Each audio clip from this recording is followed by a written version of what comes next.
everyone, welcome back to the channel. This will be the first video with actual edits where I'll be talking about all things Lancer and during the build of my Lancer 360.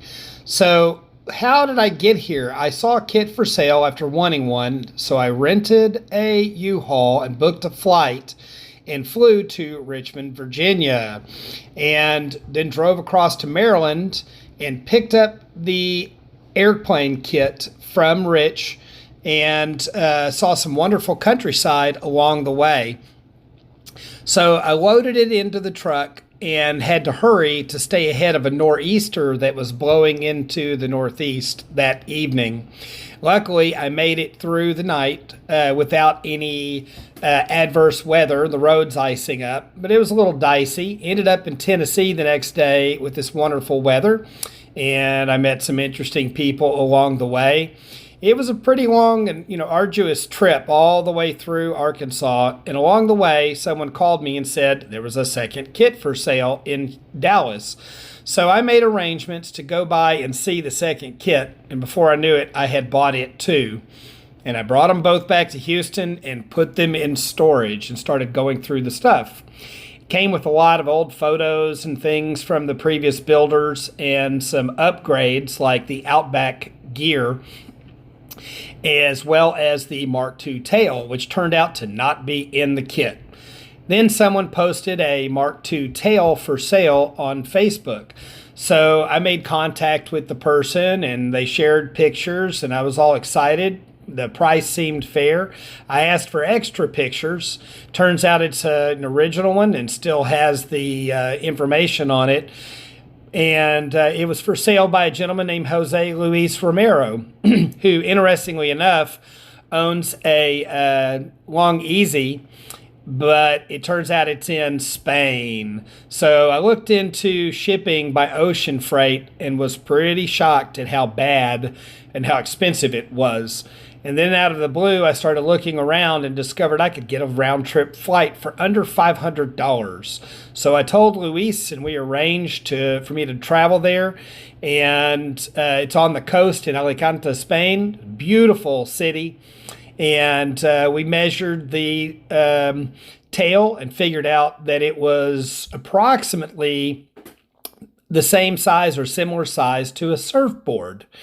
And why that's interesting is because the airline, Iberia Airlines, says that surfboards are considered sporting goods, and they don't have they fall under special baggage in their ticketing system, and they don't have an additional charge for transporting that kind of merchandise it says included with your baggage.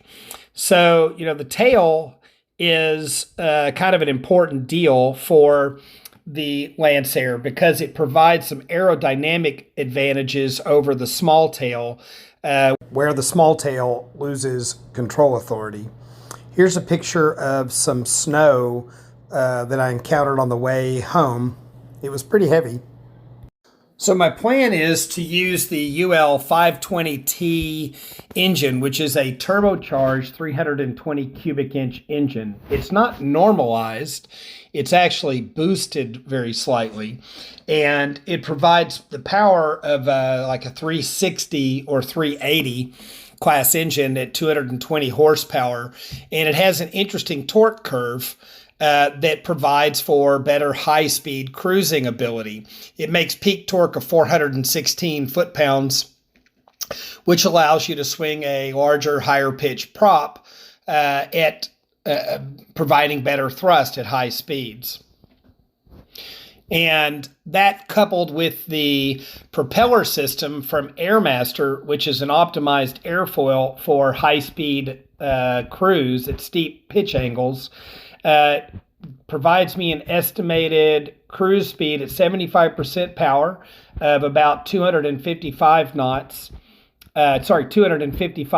per hour, and a estimated top speed at 293 miles per hour. And this is at a density altitude of 15,000 feet.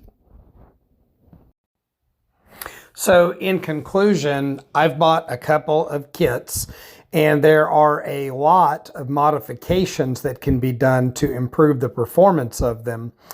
And there are a lot of people out there that have a lot of experience with the Lancer 360 design. So in the video series for this channel, I'm going to bring in guest speakers.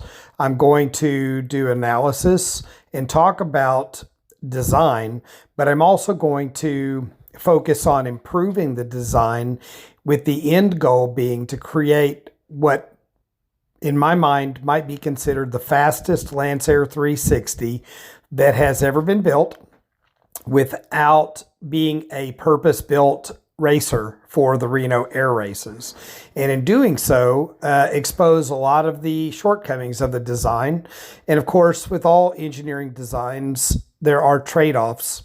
But at the end of the result, should end up with a beautiful plane that other people can use to mirror or emulate and learn the building process for how to work with the glass kits.